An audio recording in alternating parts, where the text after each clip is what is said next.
You Paint Houses was a very popular autobiographical book released in the early 2000s about famed former hitman Frank Sheeran, aka the Irishman. Martin Scorsese tackled this as his latest epic crime film, and it was incredible. At 3.5 hours long, this is well worth the wait. See, about every 2 or 3 years, Scorsese gives another masterpiece. After the incredible, moving, jarring Silence that came out a few years ago, this is epic. With some of the best actors of all time, including Robert De Niro, Al Pacino, Harvey Keitel, we are given some incredible performances throughout this epic epic time. In 1950s Philadelphia, a delivery driver, Frank Sheeran, is kind of low level crime at that moment, but he starts to get a little bit deeper. You see, you can either get got or you can either be the one who's doing the gotten. A World War II veteran, he was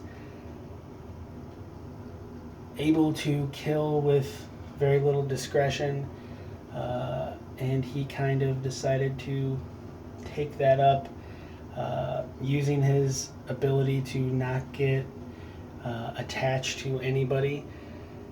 He makes headway through lower level crime syndicates all the way to nationwide.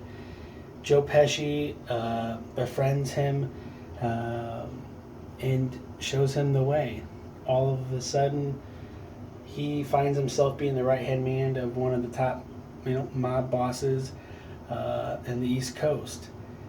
Jimmy Hoffa is someone who is one of the most famous people of all time. His mysterious disappearance is a focal point in this film.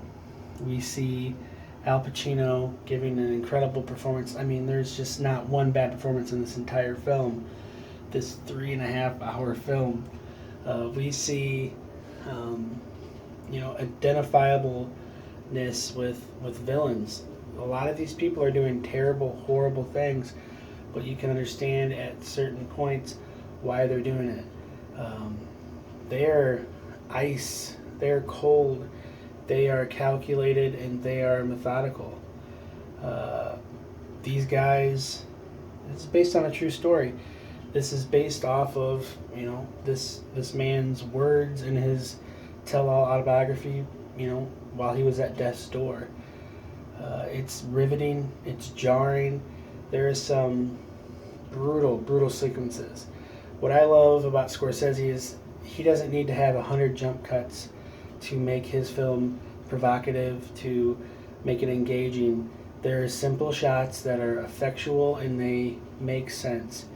They make you part of the film, because in real life there's not all these crazy, overused, over stylized jump cuts.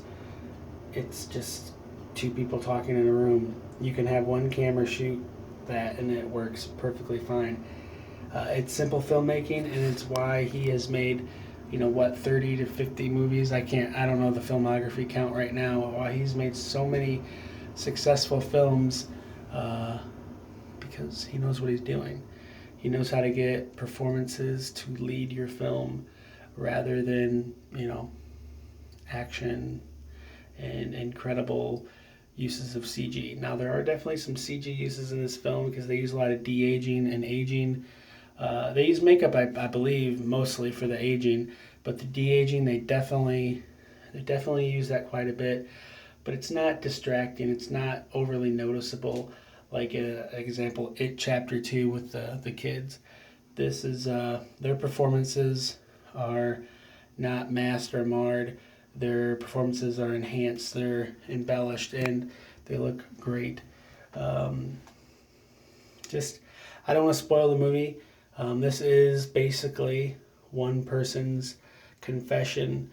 It's kind of literal because there's a confession scene in the movie, and it's, very telling of what potentially really happened. It's one of those unsolved cases that everyone assumes that Jimmy Hoffa was murdered, we kind of find out what possibly happened to him. Just phenomenal performances. I see award season, this is going to be a huge contender. I'd love to know what you guys think of this movie. Please leave a comment. Please subscribe to my channel.